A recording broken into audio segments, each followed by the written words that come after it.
Hey, how's it going? My name is Emile and this is my dad. I'm Jim. This is my fish, and today we're going to be talking about whole fish, steaks, and fillets. Yeah, that's the 3 ways you can get a fish, right? Exactly. Why don't you do a fillet, because I want to cook one. I'm getting hungry. Yeah. So this is a really awesome branzino. Pardon my Oh, he reach touched here. it with his hands. So while Emile's getting busy on that fillet, I'm going to show you what you want to look for with a fresh fish. So first off, you're using your senses. And check out this nice clear eye. I wish I looked that good. You're touching the fish, bounces right back. It's got a nice, smooth, uniform skin. It looks like it's been in the ocean, right? It's wet, it's cold, it's ready to go. How goes the filleting, Emilio? Oh, it's coming along quite well here. I think I'm about ready to hand one off to you. All right. I see you got a Man, that hot was pan fast. over there. Yeah, so the first thing I'm gonna do is I'm just gonna get this into the pan because I love fried branzino. It's also called loup de mer, Emile, loup de mer. I'm gonna grab some paper towel. Awesome. Don't mind if I use your cutting board for a Nope. moment. I'm just going to trim up this piece here. Yeah, so Emile's just removing the last of the bones there. And then you're gonna do a little cool little J cut. Yeah, absolutely. These pin bones don't pull out with a pair of tweezers like others. So what we do is we just kind of trim out that middle part.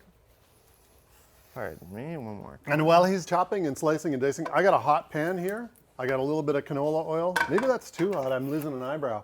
And so I'm gonna dry it off a bit.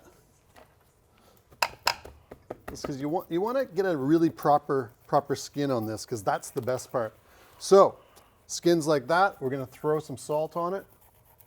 Normally I would let this wait a few minutes, but you know, in the interest of time.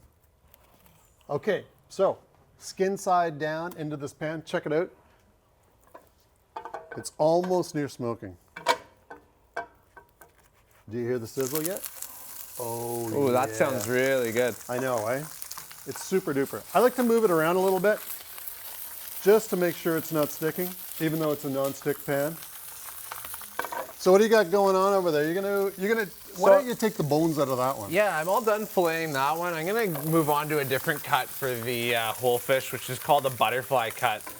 In this instance, what we're gonna be doing is pulling the spine out of the fish so that we can lay it out flat, bake it evenly, or even stuff it if we'd like. Yeah, I like stuffing it. It's So, awesome. Versus the fillet where we're coming in from the outside, this time we're gonna come in from the inside here. Emile, is that inside out? It's inside out, exactly. Inside out. Like the Pixar film. Man, I'm a good dancer. Oh yeah, there's that too. Oh, and don't forget to keep your eye on this fish. We don't want it burnt, we just want it like crispy and delightful. So loup de mer is super mild, super firm, really tasty. And as you cut through both sides of the fish there, what you're really trying to do is remove the bone but save the meat, right? Exactly, exactly. So it does save a little bit of the work once the fish is done. So you can see here, as I said, from the inside, we've sort of, isolated the spine. Now we're gonna get our scissors and we're gonna start cutting up that spine and just taking it right out of there. Normally this is what you'd hear, Emile, you're not using my sewing scissors, are you? Keep it on the cutting board, exactly. Yeah. I took these out of the executive producer's office this morning, actually. Really? Yeah. So, Yes, Emile's mother has a really big thing where she has a cutting board where she writes fruit only. yeah. I don't think I've ever used it for just fruit. I always end up, it's like, oh, I'm just deboning a fish here and I got some blood and guts, it's all No good. one's ever got a fish-only cutting board. Exactly. So pull in here, I just want to show you, see how that's getting nice and brown? That's what you want. So I'm just about to do the flip on this one. My God, does that smell good? I know it does, eh? And it's chugging along. I'm gonna add just a titch more salt. So if you pull in really tight, you're gonna see it's almost like it's like a pita pocket, really. Yeah. So as I said, it's perfect for stuffing. You've created quite a cavity there if you want to do herbs. What we're going to do today is we're going to actually just lay this right on its belly side, and we're going to dress it with a little bit of this lovely saffron oil here and some salt. Nice and easy, nothing too complicated. Really cover that bad boy up. Oh, that looks good. Saffron oil, man. Pretty all right. Finish it with a little bit of salt here. And now you can grill whole fish, but it really is a recipe for disaster for a newcomer to to whole fish cooking. So we're gonna bake it today. So if you want to follow me over to the oven here, Caleb. I'm so glad you said that because I ruined one on the weekend. Yeah, so we're just gonna get this in. We got a nice hot oven here. How's that looking? It's looking amazing. Look at the way that the man. color is kept on the fish here, right out of the oven. Yeah, and I gotta say, Emile, that's a really good point because starting off with whole fish, you really do want to, give your best chance for success. Exactly, exactly. You don't want to spend all that time shopping, picking the right fish, and then bring it home and find that it falls apart on the grill for you. Can you grab me a plate for that? Because the Ludomare's almost ready. Yeah. Now the other one we've got here is a halibut steak, and steaks are kind of like old school, like me. In the old days, everything was a steak. I don't know whether everybody was like loving the Heimlich maneuver or whatever, but everything talked about bones, everything had steaks. So a steak is really just like a crosscut. So if you look at this, it's got a bone here, and it's got a bone down here, bone out here, bone out here. So it's almost like a T-bone. So if you're gonna try a steak, I would say halibut's the one, because nothing goes out into the meat. And through the magic of television, for your eyes only, I've got a piece that's already poached. I'm just gonna bring it over here. Yeah, let me help you out here on the pan. I'd be happy to pull this off. The whole pan-pam thing is quite Exactly. confusing to me.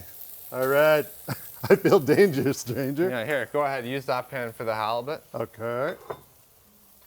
So, be gentle when you bring it out. Do you have something like oh yeah, this one. Perfect. So I'm using tongs, but I'm also giving it a little bit of support in the back.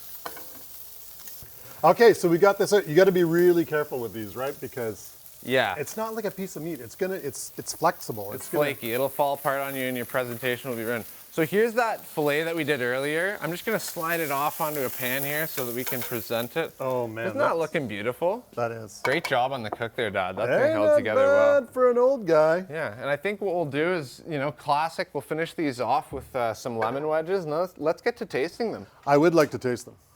So, just a reminder, we got this one, which has been deboned. Yeah. This one is a steak, so a crosscut, and this one's the fillet. Oh man, I'm getting in on this. Yeah, let's dive in. I'm just gonna pull off the skin. Oh, look at that. Perfect. Super tasty. Amazing. Let me get my fork in there. Whoa, whoa, whoa, whoa, you cut in. Oh, that's delicious. But super tasty. This one, my favorite, taste it. Yeah, should be more of a hard shear on the... Yeah, it is. And halibut, some would say my favorite. Yeah. It's so good poached. You are so old school. I know. Try these. They're not hard to do and super tasty. We cooked it while we were Cheers. chatting. Yeah, exactly. This one's really good.